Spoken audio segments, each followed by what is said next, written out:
Kata media Cina, timnas Indonesia sombong. Kekalahan Indonesia diledek media Cina.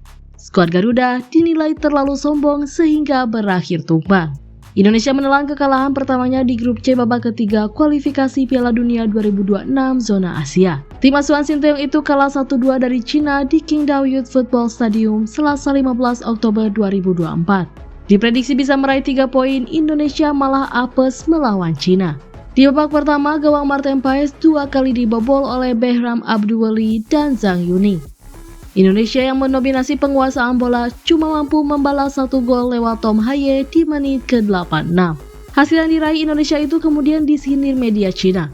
Sohu menulis Cai Ijes dan kawan-kawan terlalu sombong sehingga kalah dari Cina.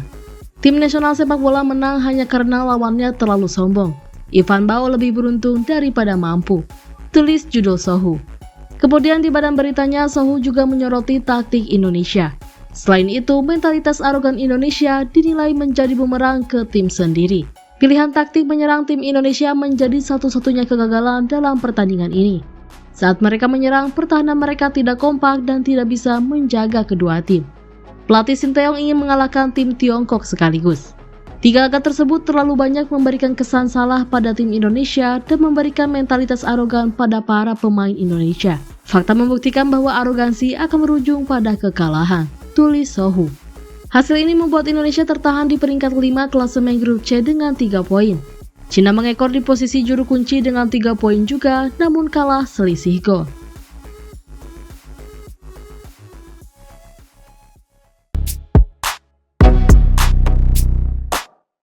Ramai-ramai pengamat kritik Sinteyong. Ramai-ramai pengamat sepak bola mengkritik pelatih timnas Indonesia, Sinteyong imbas kekalahan dari Cina. Mulai dari Akmal Marhali sampai ke Sidbeh Handoyo. Akmal menyoroti perubahan susunan pemain utama timnas Indonesia. Nama-nama seperti Tom Haye, Sandi Walse, hingga Rizky Ridho tidak bermain sejak menit awal.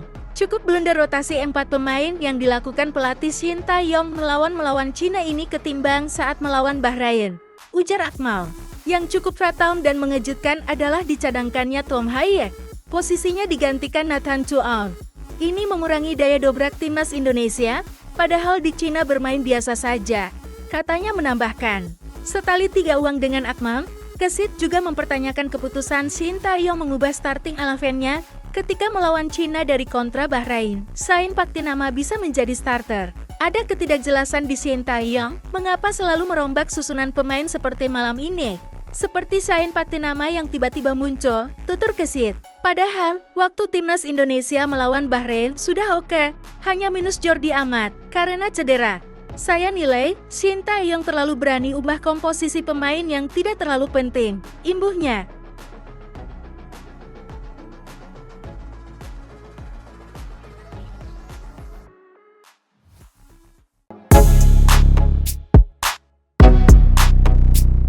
Kata-kata Stihe usai timnas Indonesia digebuk Cina 1-2. Pelatih Sinteyong buka-bukaan soal kekalahan 1-2 timnas Indonesia dari Cina pada pertandingan keempat grup C babak ketiga kualifikasi Piala Dunia tahun 2026, Selasa 15 Oktober. Bertanding di Stadion Qingdao, timnas Indonesia menelan kekalahan 1-2 dari Cina. Gol-gol Cina melalui Behram Abduweli 21 dan Zhang Yuni 44, yang hanya dibalas gol Tom Haye pada menit ke-86. Kekalahan itu membuat Indonesia memendam hasrat meraih kemenangan pertama di grup C setelah sebelumnya bermain imbang lawan Arab Saudi, Australia, dan Bahrain. Dalam konferensi pers usai pertandingan, Sinteyong mengakui Cina memiliki keinginan lebih kuat untuk menang ketimbang Indonesia. Pertama-tama, selamat kepada tim Cina atas kemenangannya. Kedua tim menunjukkan keinginan untuk menang, dan tim Cina memiliki keinginan yang lebih kuat untuk menang daripada kami, ujar Sinteyong dikutip dari Kiki. Dalam kesempatan itu, Sinteyong juga membeberkan faktor kekalahan skuad Garuda dari Team Dragons, di mana pelatih asal Korea Selatan ini, Indonesia kehilangan fokus dalam bertahan. Indonesia memiliki masalah dengan menurunnya konsentrasi dalam pertandingan. Bola pertama seharusnya lebih fokus dan bola kedua justru kehilangan kendali. Ini yang harus kita renungkan, tutur Sinteyong. Meski menelan kekalahan pertama, Posisi timnas Indonesia di peringkat kelima klasemen grup C tidak berubah. Indonesia yang mengoleksi 3 poin unggul selisih gol atas Cina. Timnas Indonesia akan melakoni pertandingan berikutnya dalam kualifikasi Piala Dunia tahun 2026 dengan menjamu Jepang pada 15 November mendatang. 4 hari berselang menjamu Arab Saudi, 19 November.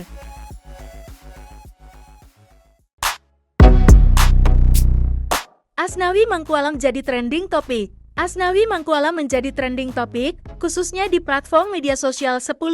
Pesepak bola 25 tahun itu muncul sebagai pembicaraan karena gagal tampil optimal meski dimainkan sejak awal laga China vs Timnas Indonesia. Setelah mendekam di bangku cadangan, pada 3 laga awal grup C, Asnawi Mangkualam akhirnya mentas sebagai starter saat Timnas Indonesia tandang ke markas Cina, Selasa 15 Oktober 2024 malam WIB. Tak cuma sebagai starter, Asnawi Mangkualam juga kembali ditunjuk sebagai kapten Timnas Indonesia. Sayangnya, kepercayaan yang diterima Asnawi Mangkualam gagal dibayar tuntas olehnya. Sepanjang 90 menit pertandingan, pemain Port FC ini sering kali kehilangan bola. Asnawi Mangkualam kerap kali bermain egois seperti memaksakan melewati 1-2 pemain. Padahal, di saat bersamaan, ada beberapa rekannya yang berdiri bebas.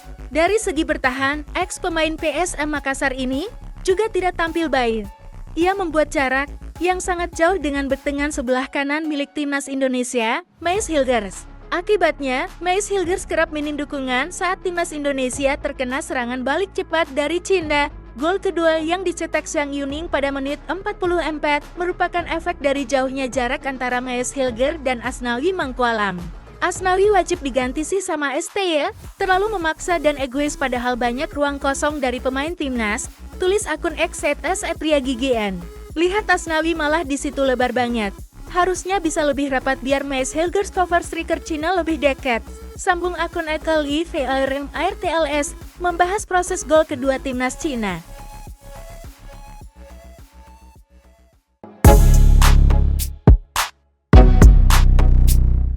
Martin Paes sebut Indonesia beruntung punya pertahanan bagus. 3 laga sudah dilalui Timnas Indonesia di grup C ronde ketiga kualifikasi Piala Dunia 2026 dengan hasil 3 kali seri. Garuda belum pernah kalah karena memiliki pertahanan yang tangguh. Sosok Martin Paes dianggap menjadi faktor penting dalam pertahanan Timnas. Kiper yang memperkuat FC Dallas itu menyebut pertahanan Garuda bagus karena kerja keras semua pemain, bukan hanya dia seorang. Alasan utama mengapa kami tidak terkalahkan saat ini karena pertahanan yang baik yang sangat diperlukan bagi tim sukses manapun. Kata Paes dalam konferensi pers jelang laga diikuti pemain di lapangan. Kata Paes sudah bekerja sangat keras untuk membendung serangan lawan.